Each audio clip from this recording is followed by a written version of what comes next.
Yankee Z 500cc twin.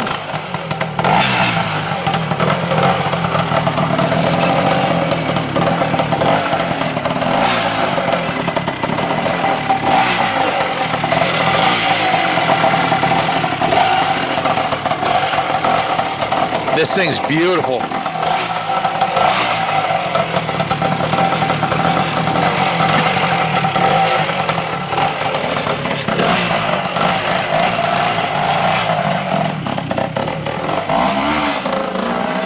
Guys, twin cylinder, 2-stroke 500.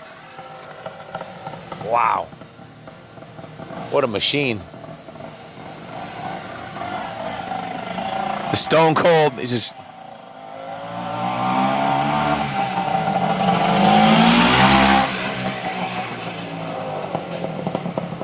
The guy riding this bike, Bill Blythe, is one of the foremost experts on the Yankee 500. We'll let him tell the story, and you'll see why we call him the professor.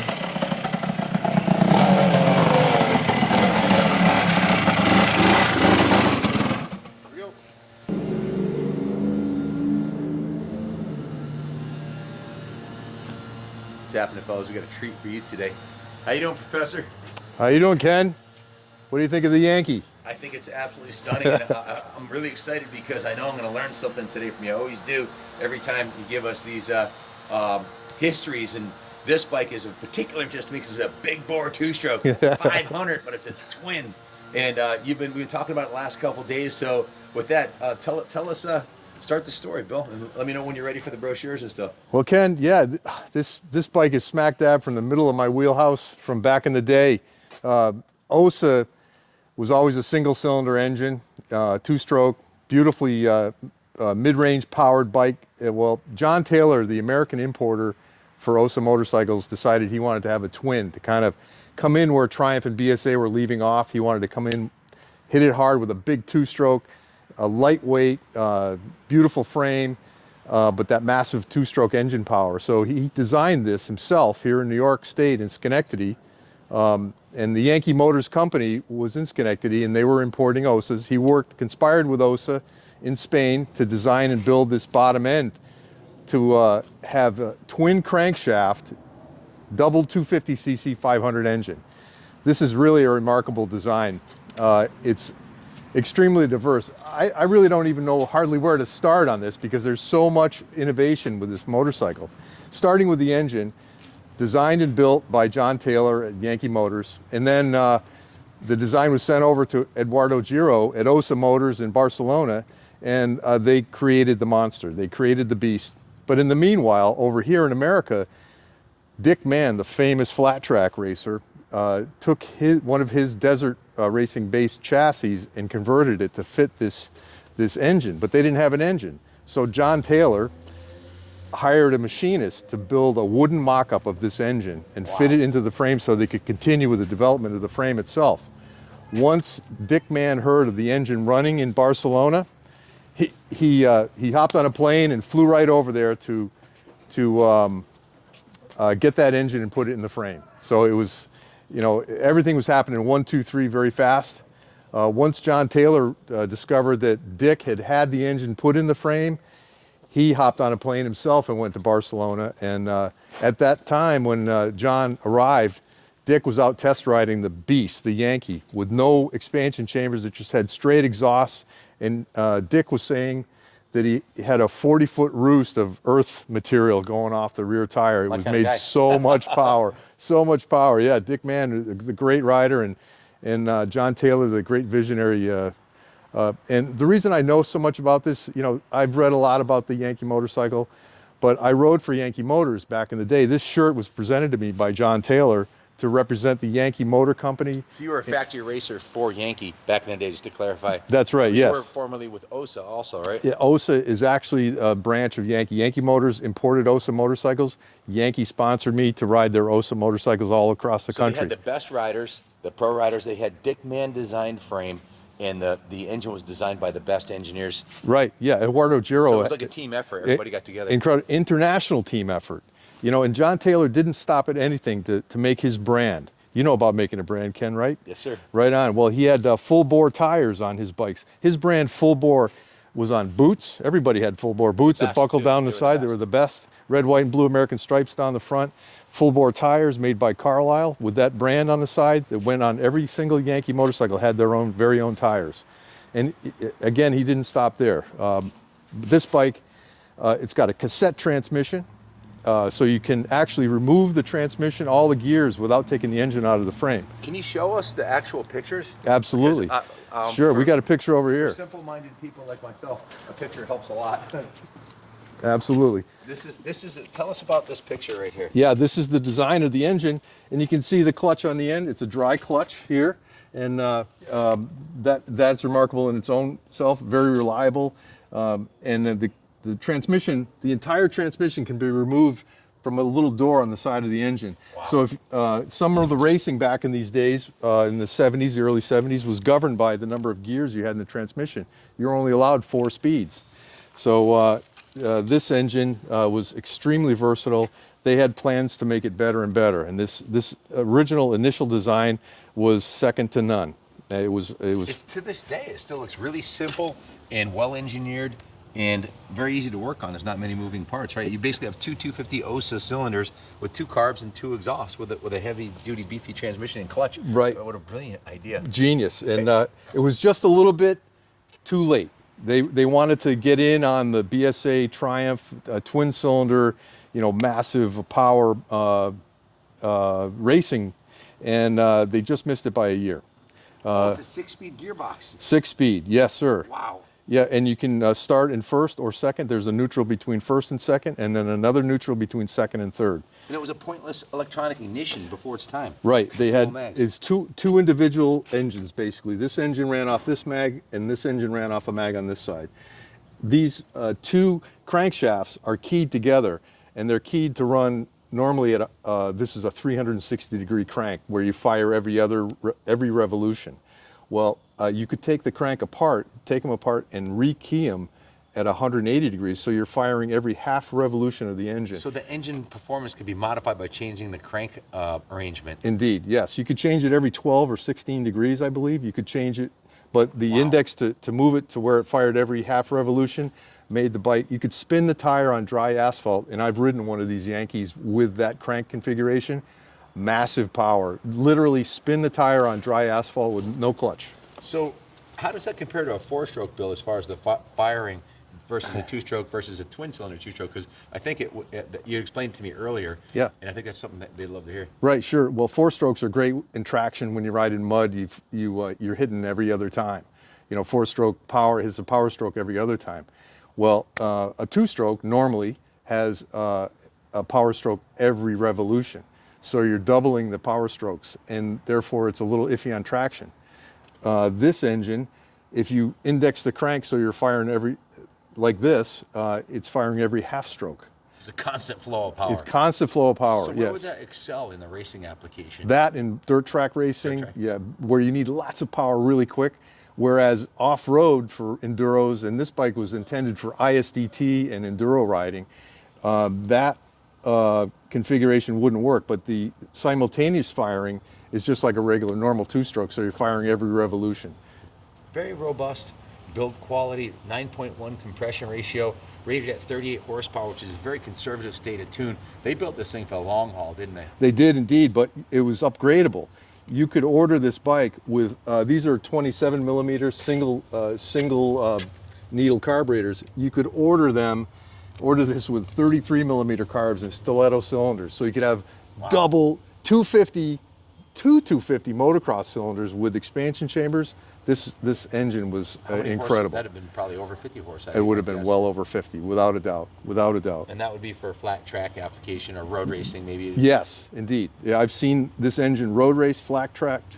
I have never seen one trials ridden, but it's a bit of a beast for trials. Yeah, yeah, indeed. Yeah, the engine itself says it weighs 112 pounds, so it's a little bit heavy. Yeah, very quite on the heavy side, but indeed, Charlie Vincent, our local hero, rode a Yankee, and also Dave Ames as well. They were both Team Ossa riders. They rode on the team I was on, but they were the enduro guys. They went to the ISDT with these things, and Charlie had a hard time, but he nearly made it to the finish. He broke his foot and dragged himself almost to the finish of a 6-day event in Czechoslovakia. Wow. Grueling, grueling, grueling. Foot. With a broken foot. Yep. Guy's an animal, huh? Yeah, yeah, he certainly is. But he was a Triumph guy, and John Taylor, with his vision, hired Charlie to help champion development of these bikes as a rider. Charlie was the first, to give a little history on Charlie, in the back of the New England Sports Committee, which is the local sanctioning body for AMA sanctioned motocross racing, he was the first champion ever in the history of motocross in New England. I think he won quite a few championships in New England before he went onto the national circuit, didn't he? He did, on a 650 Triumph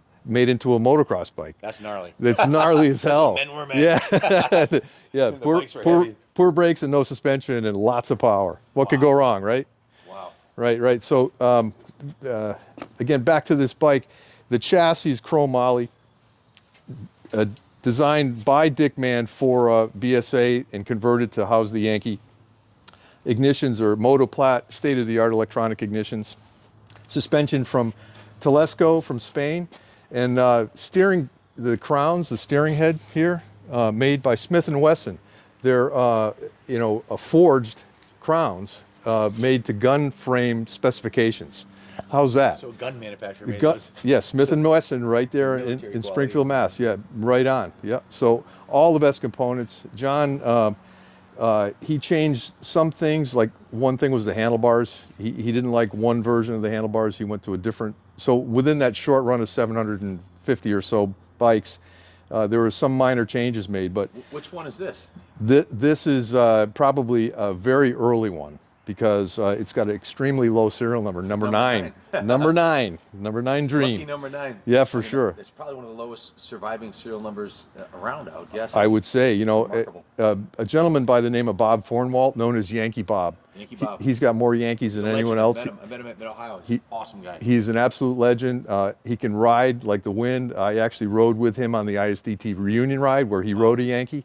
So he's just, and he knows them inside out, and he's got more knowledge than anyone I know about the Yankee motorcycle. But, this is, when I used to go to Yankee, Ken, to pick up my parts or to get a new bike, I have to go in through the foyer of Yankee Motors. Yeah. And in the foyer was serial number 1 sitting there. Wow. Yeah, and it was there. Where is it now? Does Bob have it? I don't know, but Bob probably has it because he has most of the rest of them. He's got like 30 of them, doesn't he? Yeah, he's got quite a few. And then when I went into the production department to get to the parts department, it was like the people that worked in the production line just set their tools down and went home. The engines were still there, frames were there, wheels.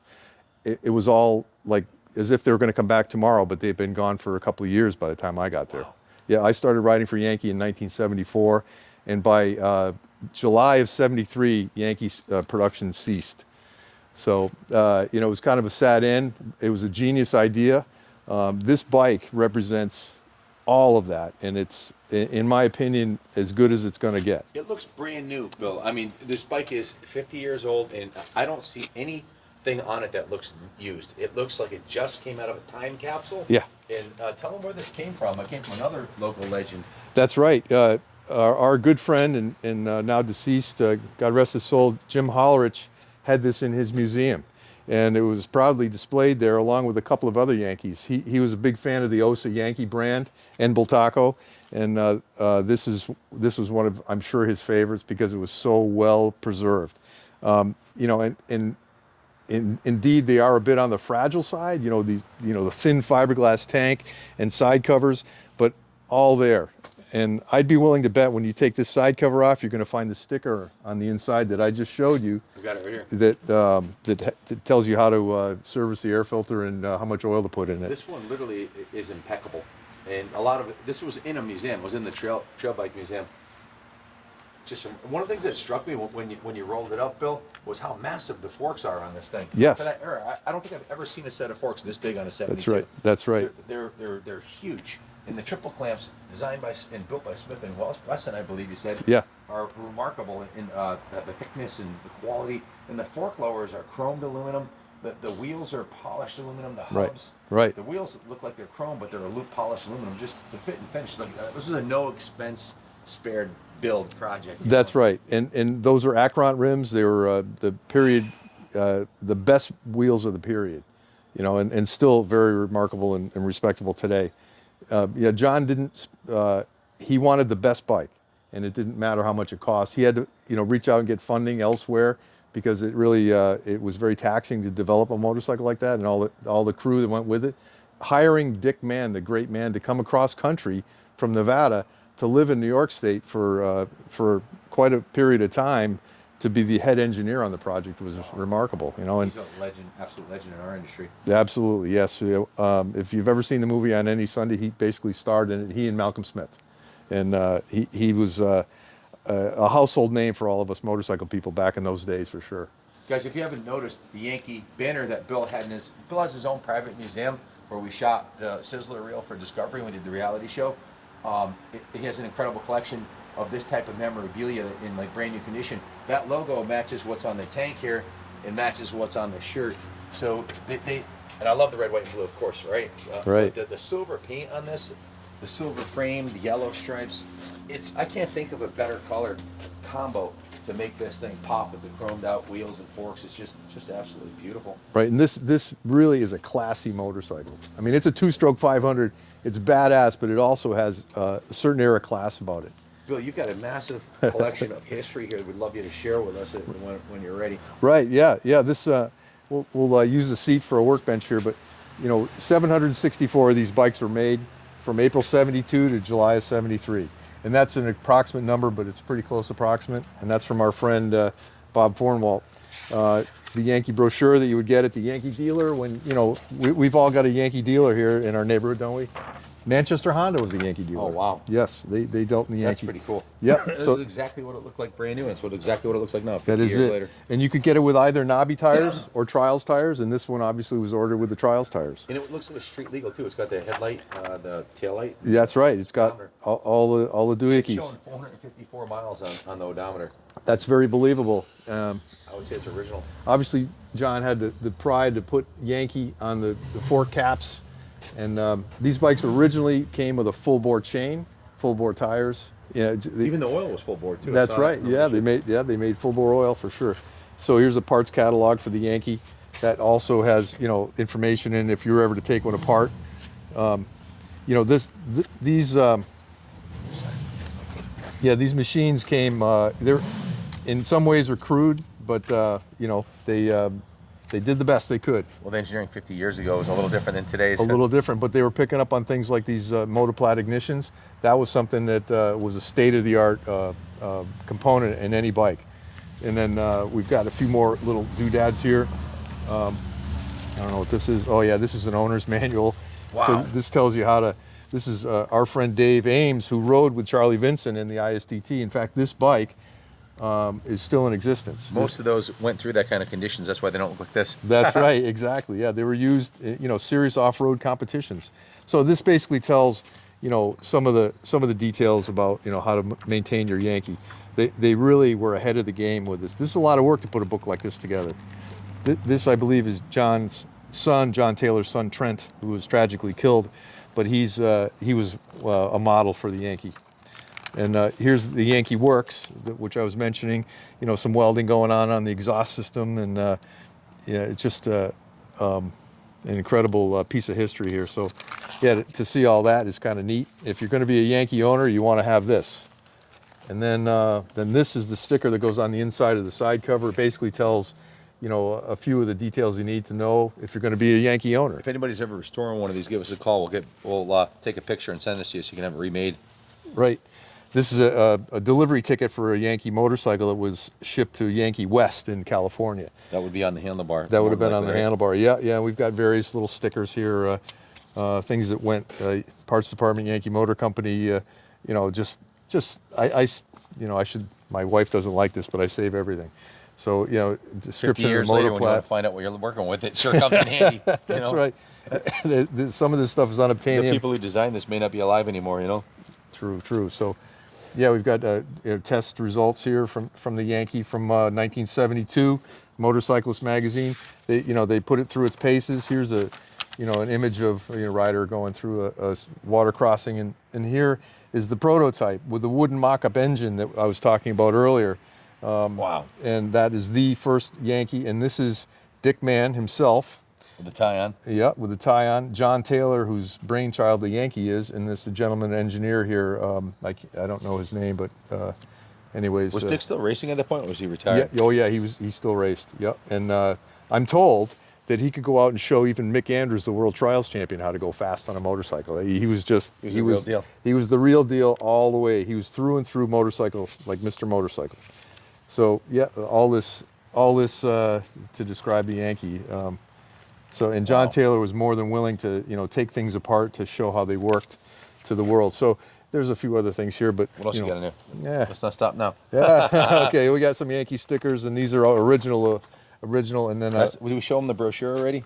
yes, Or is that a different one? Yeah, that's that. We showed the brochure, and that's two of them, and then this is a service manual for a Yankee that never made it to production. This is a copy of the prototype service manual. It tells about how to take it apart and put it back together. Guys, this is Bill's personal. How long ago did you collect this literature, history, and everything? 20 or 30 years ago. And you raced for them 50 years ago, right? Yeah, I did. Yeah, in '74, so that's 48 years ago.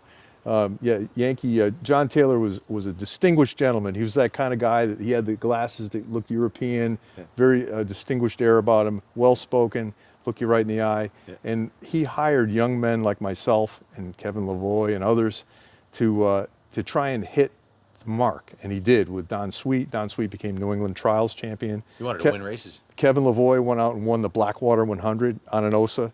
I mean, he fished and he found the right guys to represent his mark, which it was my privilege. Win on Sunday, sell on Monday. That's right, honest to God. Yeah, it was truly and honestly a privilege for me to be part of their deal. And just to clarify, guys, this is Bill's personal collection of literature. It does not. This bike is being put up. It's going to be sold at auction. That does not include any of this literature. I think if you called Bill, he might have one of our daughters maybe go to Staples and make some copies for you, possibly. But this is staying with Bill. This is that's his original race jersey from Yankee, one of the jerseys they gave him, and the signs. That's all his. But really, really appreciate you sharing the history and the knowledge and the literature. This stuff becomes priceless, and I'm honored today to be able to share this on our YouTube channel with the world for those who have never seen one of these. Yeah. So the history is not lost. Right. It's preserving it for the next generation. Well said, and it's my privilege to be part of that. I love sharing the word. This, to me, this is the word. The Yankee motorcycle is second to none, really. A lot of guys use these, Ken, with sidecars. I've seen that, yeah. Some enduro guys. Bob Hogan. For a big bore two-stroke. Yes, right. Our great friend and long time we have one Ossa. Of the sidecars here. Yes. On the fourth floor. It was tied to a Yankee. Was it really? It was. You're kidding me. Yeah. No. Wow. He ice raced for years and years. He was a great hill climber, enduro rider, trials rider, and Bob is a great friend of the Yankee brand. He was a Yankee dealer from the beginning, so he's one of us as well. So. Yeah, I can still see him. He always wears the Yankee shirt. He likes to wear the Yankee jersey. He can still fit in it. Very cool. Yep. So the other thing that struck me on this bike was the massive frame rails.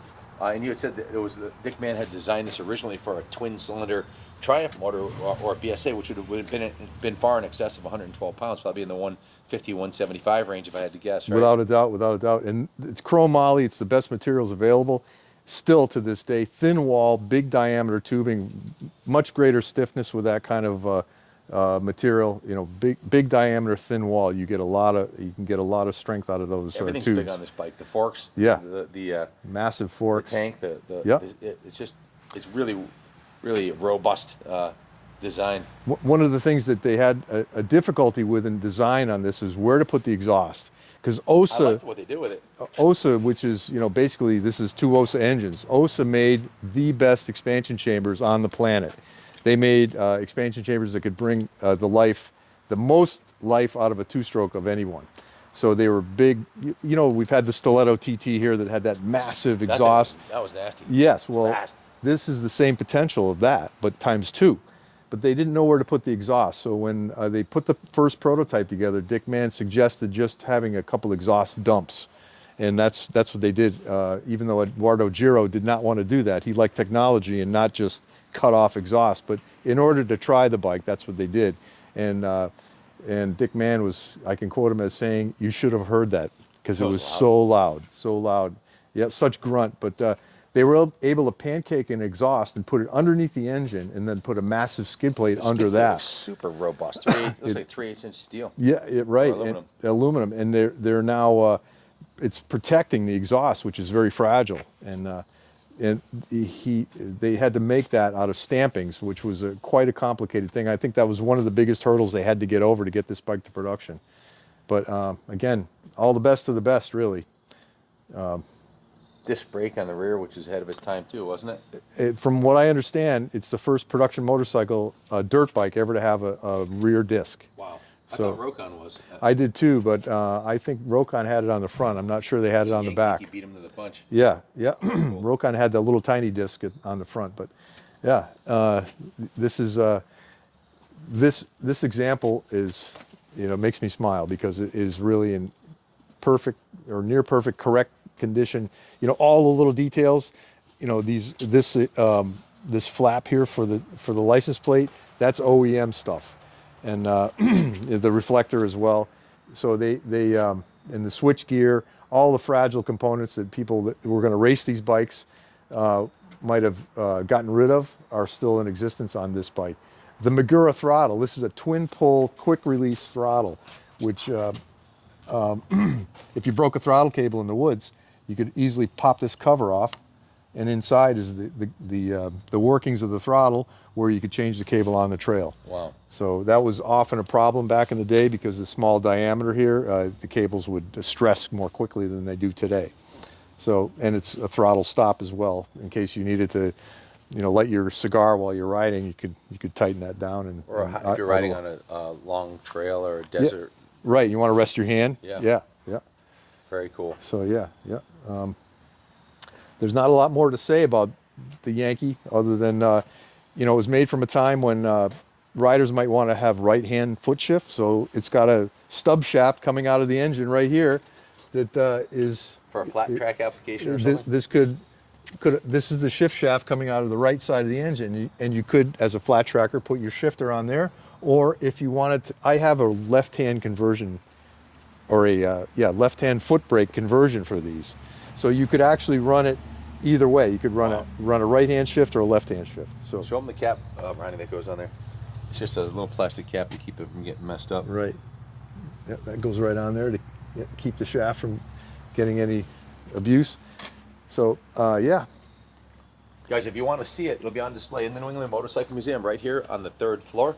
We're open 7 days a week to come look at it. The museum's open Friday, Saturday, Sunday if you want a full tour. The showroom's open 9 to 5 Monday through Friday. If you want to come down, Billy and I and Junior are usually here. So give us a call if you have any questions, 860-454-7024. If you happen to be the lucky buyer who wins this at the auction we're having, well, we can ship it anywhere in the country for it. We also offer financing through Freedom Road Financing. So I wish we could keep this on display in the museum. If you'd like to leave it here, we'd be honored to leave it on display. The museum is supported 100% through the sale of motorcycles, and this one's going up for sale. So again, call us if you have any questions. And any other closing words of wisdom you'd like to share with anybody? Well, in this bike, the way it is, has been through a full service here in our service department. I forgot about that, Yeah, and it's starts right up first kick. I just started it stone cold and rode it around a little bit. Should I grab the work order so we can tell them what we did? There is a work order on it. Might as well, Or we can just put it in the eBay ad. Put it in the eBay ad. Well, there it'll be you a go. full. Actually, you know what I'll do? I'll write up the description and I'll post it in the comments. In the description of the video. So if you click on the description, there'll be a full write-up of everything we did to it, which cosmetically wasn't much, but mechanically, I know the carbs, the full mechanical system has been gone through, the intake and the fuel system and the hoses and everything to it's called what we call a preservation service for a bike that has been on museum's display for a long time. We got it running, made sure everything's 100%. It can be set up for museum display again, which would mean we drain the fuel from the carbs in the tank and then fog the tank, the carbs, and the cylinders with a preservation oil, so it'll be ready for the next generation if you decide to keep it on display. So Bill, again, thanks. Right. Real honor Right, to be here with you today and hear this. I learned more than you had already taught me about this. And again, a great way to spend the Friday. Thank you all for watching. It's a beautiful fall day here. I don't know if Ronnie got any, you get any video of the foliage today? It's absolutely remarkable. Can you zoom in on that? That's the Archangel up there watching us in the woods. Keeping an eye on things. What's this bike here, Bill? That's a Simplex. Simplex. Yeah, I think they were used as like aircraft delivery, moving packages to and from at airports. That's pretty cool. Yeah, Simplex. Yeah, they had a side valve engine in them. So the bike will be on display inside of the building right behind us. That's the retail showroom. And then we have the sales showroom and museum is on all 4 floors of that building over there. So come take a look, check it out if you want to see it in person. We'd love to show it to you. Thank you all for watching. As always, God bless the United States of America.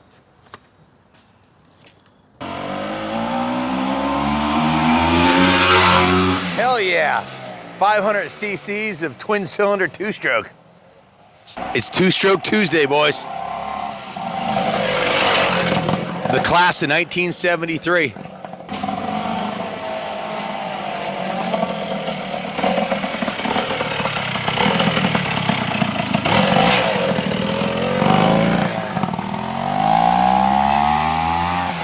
Twin cylinder 2-stroke, like an RD 350 on steroids.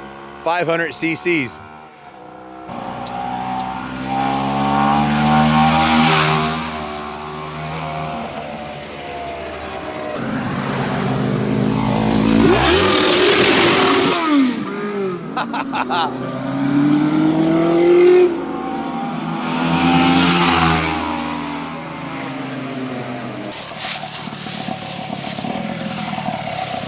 Do a little enduro for us. Go over little hills and stuff.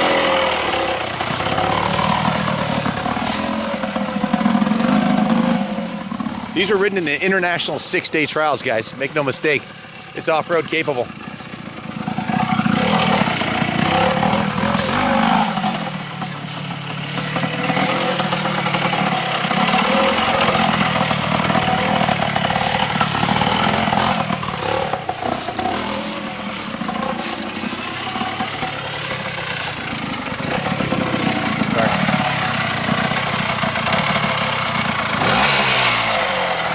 Awesome.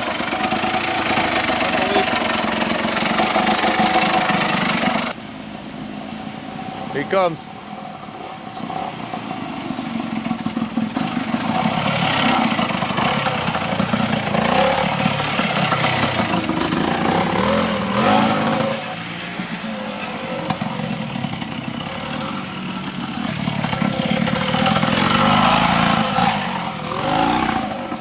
Let's walk along this way.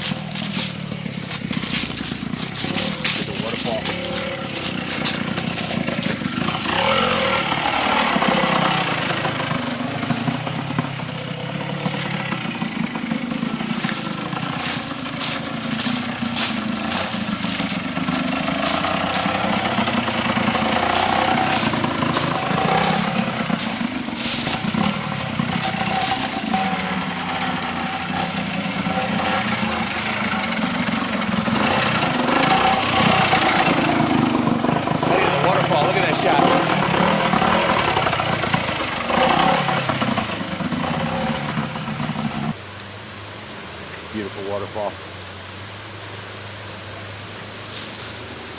Fine day for a fall ride, eh, Bill? Wouldn't you say, Ken? This motorcycle is so versatile. I mean, down low in first gear, chugging along, clutch out. I mean, it's a lot of bike. Plenty It's of got torque. plenty of power, plenty of torque, massive mid-range torque. Sounds good going down the road on the pipe too. Definitely. Letting her eat. Yeah, I can only imagine this thing with a couple of motocross cylinders and an open expansion chamber. Oh yeah. This bike is a very, very nice machine. It's in a mild state of tune right now, but it can be a fire-breathing dragon with those. What were the cylinders called again? The stiletto cylinders, the motocross cylinders. That's like the one you rode a couple months ago. Yes. Yeah, the stiletto. That thing was nasty. It was fast. But if you had 2 of those together, Oh my on God! here, Yeah, could you imagine it'd bolt that? right on, right? Yeah, it would bolt right on. Basically porting and compression ratio, probably, right? And exhaust pipes. Exhaust pipes. Yep. Make it a fire-breathing dragon. Indeed, for sure. But what a beautiful day for a nice ride on a Yankee motorcycle, right? Amen. The Yankee Z lives. Amen. Long live the Yankee.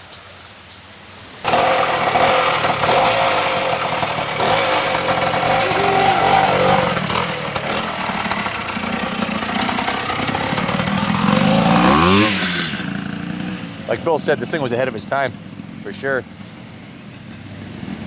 For watching, everybody. Get out there and ride every day if you can.